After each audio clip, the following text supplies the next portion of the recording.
प्रणाम. ही पुढली जी पिढी आहे त्यांना काही गोष्टी समजावून सांगाव्या लागतात. आणि आता आपण नंबर देतो ना आपला, त्याच्यामुळे डायरेक्ट नंबर काही मी उचलत नाही, आपले टीमचे लोक उचलतात. व्हॉट्सअपही जे मेसेज येतात तेही ते लोक बघतात, त्यातले सिलेक्टेड मी बघतो, कारण एवढं शक्य नाही, तुमचं कल्पना नाही येणार तुम्हाला, एवढे मेसेजेस दिवसभर येत असतात. आणि माझे दोन्ही नंबर लोकांकडे मी दिलेले आहेत, त्याच्यात काही गैर नाही, कारण फीडबॅक मिळण्यासाठी ते आवश्यक असतं. आपण कॉमेंट बंद ठेवलेत ना, कॉमेंट का बंद ठेवले आहेत? त्याच्यात अज्ञात माणसं मिश्वसपणा करतात, गलिच्छ लिहितात, काहीतरी अर्वाच्छ लिहितात. भाऊनी पण बंद ठेवले आहेत, भाऊ तळसेकर.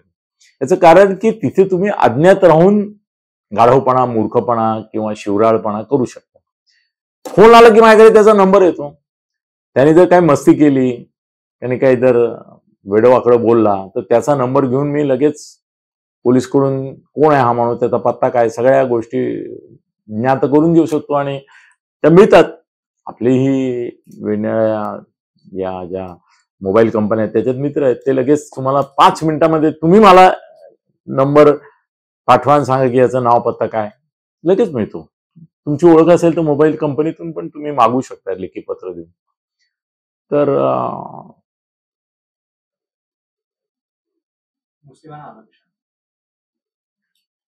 मला एका तरुणाचा फोन आला, तो म्हणाला की धर्माच्यावर आधारित असं आरक्षण मुसलमानांना कर्नाटक सरकारने दिलंय. ते मुस्लिम आहेत आणि मुस्लिम आहेत म्हणून त्यांना आरक्षण दिलेलं आहे.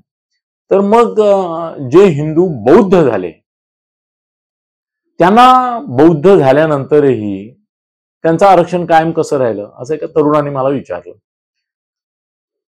तर मला त्याच्या बाबतीत मी चौकशी केली, तर मला असं कळलं की जो खुलासा लोकांसमोर येणं आवश्यक आहे, की नुसतं एखादा व्यक्ती बौद्ध आहे म्हणून त्याला आरक्षण नाही मिळत, तर तो मुळामध्ये दलित जातीचा आहे, अनुसूचित जाती जमातीचा आहे, अनुसूचित जाती जमातीचा आहे, आणि त्यानंतर त्यांनी बौद्ध धर्म स्वीकारलेला आहे. आणि हे श्रेय अर्थातच डॉक्टर बाबासाहेब आंबेडकरांचं आहे.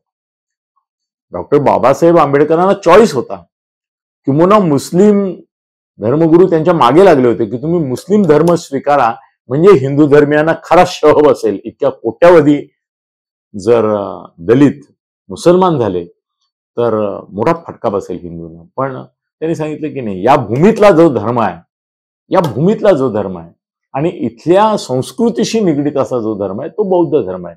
किंवा भारतात निर्माण झालेला पहिला धर्म हा बौद्ध धर्म आहे, जो खऱ्या अर्थाने मूळ भारतीय धर्म आहे. त्यामुळे तो त्यांनी स्वीकारला. त्याच्यामुळे एक कोट्यावधी माणसं मुसलमान होण्याचं आणि पुढली अनेक संकट टळली. डॉक्टर बाबासाहेब आंबेडकरांची हिंदू समाजाने कृतज्ञता याच्याकरता ठेवली पाहिजे की त्यांनी बौद्ध धर्म स्वीकारला. पण याच्यामध्ये असं आहे की पूर्वी नवबौद्ध म्हणायचे, आता बौद्ध म्हणतात रितसरपणे. नवला काही अर्थ राहिला नाही आता त्याचे. पण जे मूळ अनुसूचित जाती जमातीचे होते ते जर बौद्ध झाले तर त्यांना या सवलती महाराष्ट्रामध्ये आहेत. आणि त्या मुळामध्ये ते अनुसूचित जाती जमातीचे आहेत म्हणून ते बौद्ध झाल्यावरही त्यांना आहेत. नुसतंच कोणीतरी बौद्ध आहे, समजा उद्या कोणीतरी चितळे, जोशी, रानडे हे जर बौद्ध झाले तर त्यांना त्या केवळ बौद्ध झाले म्हणून अनुसूचित जाती जमातीच्या किंवा बौद्ध म्हणून मिळणाऱ्या सवलती मिळणार नाही. आणि महाराष्ट्रामध्ये बौद्ध समाज मोठा आहे, कारण डॉक्टर बाबासाहेब आंबेडकर हे या भूमीतले क्रांतिकारक पुरुष होते. तर त्यामुळे सरसकट बौद्ध झाले. पण आता धर्माधिष्ठित हे यांनी केलं कर्नाटकमध्ये काँग्रेसने, आणि एक नवा पायंडा पाडला की भारतामध्ये धर्माधिष्ठित आरक्षण कधी नव्हतं, ते केलं. याचे काही परिणाम दुष्परिणाम होतील, ते हिंदू समाज कसा घेतो याच्यावरही आहे. आणि याच्यावर मात करण्याकरता मोदी शहा आणखीन एखादी युक्ती शोधतात का सुप्रीम कोर्टच हस्तक्षेप करून हे धर्माधिष्ठित आरक्षण नष्ट करतं, ते बघावं लागतं. पण बौद्ध समाजाच्या बाबतीमध्ये हे आरक्षण अनुसूचित जाती जमातीचे जे लोक बौद्ध झाले त्यांच्या पुरतच, आणि तेही महाराष्ट्रात मर्यादित आहे, हे लक्षात ठेवा. धन्यवाद. खळबळजनक गौप्यस्फोट म्हणजेच यूट्यूब चॅनल अनिल थत्ते गगनभेदी. खळबळजनक गौप्यस्फोट म्हणजेच यूट्यूब चॅनल अनिल थत्ते गगनभेदी.